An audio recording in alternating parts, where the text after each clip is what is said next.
Après la prolongation de Redouane Berkane jusqu'en 2028, les dirigeants de la JSK prévoient d'annoncer bientôt les renouvellements de contrat du gardien Benrabah, lié au club jusqu'en 2026, et de l'attaquant Lalou Akrib, sous contrat jusqu'en 2027.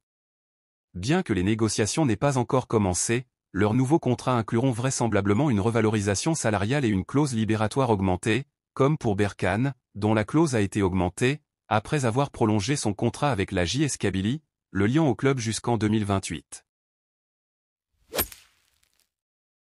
Malgré des critiques récentes à l'encontre de Benrabah, notamment après des défaites face au CSC et au MCO, les dirigeants restent confiants en son potentiel. Recruté en 2023, il s'est illustré avec la réserve avant de rejoindre l'équipe première. Si ses performances avaient été saluées la saison dernière, il connaît un début de phase aller plus compliqué, ce qui lui a valu une mise sur le banc.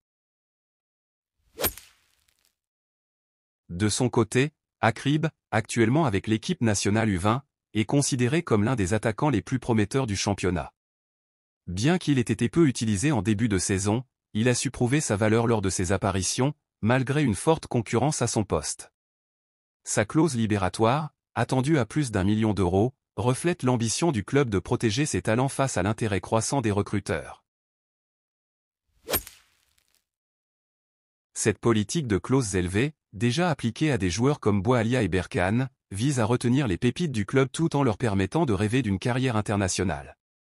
Les dirigeants misent sur une stratégie équilibrée entre joueurs d'expérience et jeunes talents, pour construire une équipe capable de dominer durablement sur les scènes nationales et continentales.